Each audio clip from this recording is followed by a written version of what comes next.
Yeah, Guapo, ha, Guapo, huh, Guapo, MoBlock, Guapo, Guapo, Guap, MoBlock or no block, MoBlock or no block, MoBlock or no block, talk shit, get your head popped, MoBlock or no block, MoBlock or no block, MoBlock or no block, talk shit, get your head popped, MoBlock or no block, MoBlock or no block, MoBlock or no block, talk shit, get your head popped. MoBlock or no block, MoBlock or no block, MoBlock or no block. Hello everyone, it's Liam here from the Associated Press, and I am here again to bring you guys the updated power ratings for Week 2. According to the Commissioner's Showtime, there was a lot of talk from people during the games like, "Fuck Liam," and "What is Liam going to say now?" Well, first I'll say that I frankly don't give a fuck about anyone's feelings when I'm doing these power ratings, and that includes the Commissioner as well. I am paid to do a job, and the reason I am is to eliminate bias.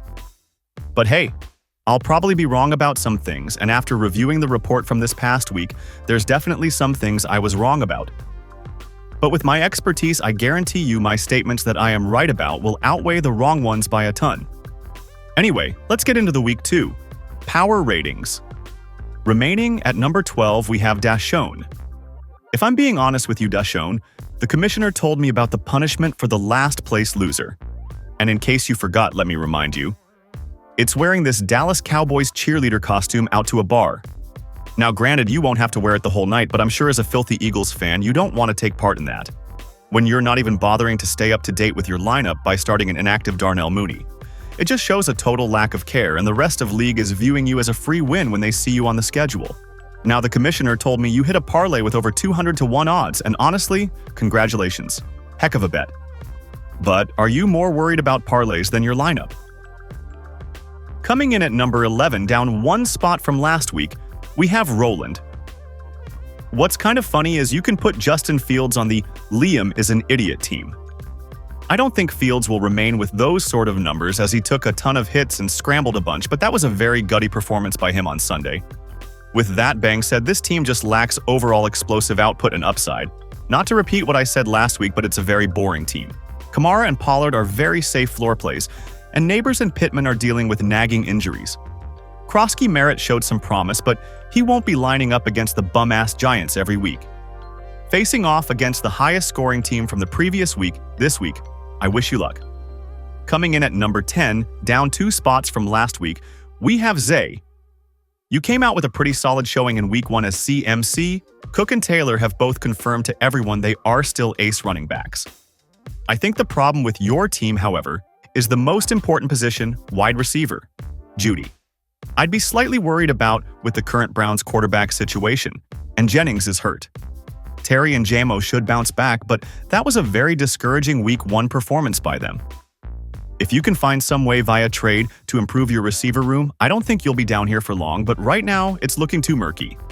Coming in at number 9, down 5 spots from last week, we have Jamar. Overall there, some small holes everywhere to patch, which can be a problem. Bowers being hurt is annoying, but you did make a good pickup by acquiring Harold Fannin from the Browns, who displayed great film in Week 1.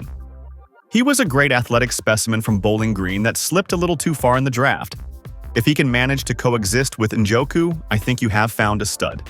You also have a receiver problem, like Zay, but you have Jordan Addison on his way back in a couple weeks. Golden's usage was disappointing, and Odunze is relying on an inconsistent Caleb Williams, which can be frustrating. My last concern is Nick Chubb might score some goal line touchdowns, but he is going to struggle immensely behind this horrific Texans O-line. There might be some guys on the Colonials that can play for that O-line. Coming in at number 8, down 5 spots from last week, we have Chris. Very underwhelming performance overall, and like most teams that had Jamar Chase, they lost. Chase won't have 4 points again next week, but I'm struggling to see a path of upside for some players on your team. Devonta Smith is the secondary target in the most run-heavy offense in the entire NFL, and Olave can only see so much production with Rattler at quarterback.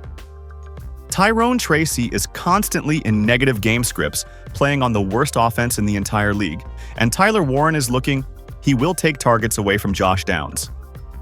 I'm not really feeling great about your team, and even worse, I'm not sure what to do to improve it. Remaining at number 7, we have Markel. Another candidate we have for the Liam is an idiot team is Debo. He looked strong in week 1, but who knows if that'll carry over. You have to play real teams that aren't the bum-ass Giants. What I'm not a fan of here is the fact that this team contains too much floor and not enough upside. Jacobs and Chuba should both have solid volume, as well as Diggs, Debo, and even Montgomery. But I don't see any of those guys finishing in the top 5 in their position group as we head down the line outside of maybe Jacobs. Worthy being out for the next couple weeks at the bare minimum isn't going to help matters either, but unless I see an explosive output from somebody on this team, you're going to remain at 7. Coming in at number 6, up 3 spots from last week, we have this ugly motherfucker Pepe. Again, don't kill me, Pape. You know who paid me a little extra to say that, and also refer to the Giants as bum-ass Giants. Anyway, you should have seen how fuming hot the commissioner was when he was telling me about his game with you this past week, and how he made a lineup error starting 3 running backs over Flowers, and I got to admit you caught a break there. Aside from that, your team does show some high ceiling. The 3 ace running backs you have will have great projections weekly, although with how bad the Dolphins are, I am slightly worried about a Kane. The receiver room for the time being is going to limit you, however. Pearsall is the lone man standing in San Francisco with no quarterback, and DJ Moore once again is showing problems to get on the same page as Caleb Williams. It'll be a little while before Rice returns, but when he does, I can definitely see you rising. I also saw they signed your women-beating running back, and he is still on the exempt list.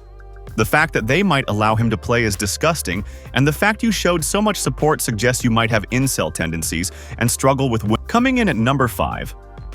Up 6 spots from last week, we have Vontae. According to the commissioner, you couldn't wait to hear my response, and I'll admit you did a good job last week. Josh Allen definitely came in clutch for a nice bailout Sunday night, but as much as you might be pumping your chest out about that win, I still see some issues. Losing Kittle for a month is going to hurt, and Henry is nowhere near the same player. Cooper Kupp is also looking like a complete bust already, which I projected. A positive you have is due to the Worthy injury, Hollywood Brown becomes a must-start, so that can certainly make up for Kupp. Overall, there are just too many injured guys to put you amongst the top teams right now. Coming in at number 4, down 2 spots from last week, have Emmett aka Showtime. You easily should have cruised past Pape last week, but lineup errors might be the death of you, and for that, you're going to have to drop slightly in the ratings. The problems with your team are the most correctable problems, and I'm referring to your onesies. Like I said last week, that quarterback room is very vanilla, and now that Purdy is hurt, that doesn't help. Goff looked terrible last week, but he might be able to hold you over for a little while. You also have a tight end problem. Pause. But I love the pickup of Juwan Johnson. I'm surprised Johnson wasn't sought after the same way Fannin was.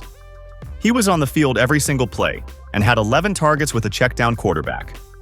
It's an if for now, but if Goff can just drop between 15 and 18 points per game and Juwan can continue where he left off last week, you'll be fine. Coming in at number 3, up 2 spots from last week, we have Cristiano Garcia. You had a cakewalk game last week versus Roland, but still, your team showed out. Your receivers looked strong, Janty showed he will be a workhorse, and even Dobbins showed he will get his own share of volume too. The only long-term concern I have for you is what happens when Harvey gets better and Dobbins loses that volume. Caleb Johnson is looking like one of those oopsies picks already, and Trey Benson has some upside, but Connor is still in the way. If you figure that problem out, your team can be dangerous. Coming in at number 2, up 4 spots from last week, we have Juan. As much as I clowned you for reaching to draft your Ravens players early, I could only imagine the amount of Don Julio and Casamigos that was consumed during and after that game. I actually feel bad for you, but at least you won the $20 weekly scoring prize to compensate. Unfortunately, bad news struck again today as Tyreek Hill is already headlining news for more domestic violence accusations.